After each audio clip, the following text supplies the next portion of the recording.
कर्म बड़ा या भाग्य। एक बार देवर्षि नारद जी वैकुंठ धाम गए। वहां उन्होंने भगवान विष्णु का नमन किया।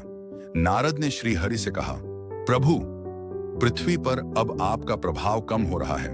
धर्म पर चलने वालों को कोई अच्छा फल नहीं मिल रहा। जो पाप कर रहे हैं उनका भला हो रहा है। तब श्री हरि ने कहा, ऐसा नहीं है देवर्षि, जो भी हो रहा है सब नियति के जरिए हो रहा है। नारद बोले, मैं तो देख कर आ रहा हूं। पापियों को अच्छा फल मिल रहा है और भला करने वाले, धर्म के रास्ते पर चलने वाले लोगों को बुरा फल मिल रहा है। भगवान ने कहा, कोई ऐसी घटना बताओ। नारद ने कहा, अभी मैं एक जंगल से आ रहा हूं। वहां एक गाय दलदल में फंसी हुई थी। कोई उसे बचाने वाला नहीं था। तभी एक चोर उधर से गुजरा। गाय को फंसा हुआ देखकर भी नहीं रुका। वह उस पर पैर रखकर दलदल लांग कर निकल गया। आगे जाकर चोर को सोने की मोहरों से भरी एक थैली मिली। थोड़ी देर बाद वहां से एक वृद्ध साधु गुजरा।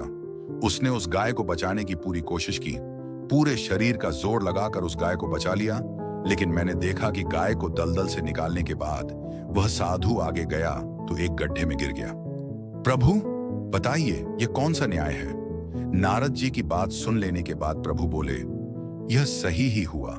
जो चोर गाय पर पैर रखकर भाग गया था, उसकी किस्मत में तो एक खजाना था, लेकिन उसके इस पाप के कारण उसे केवल कुछ मोहरें ही मिली।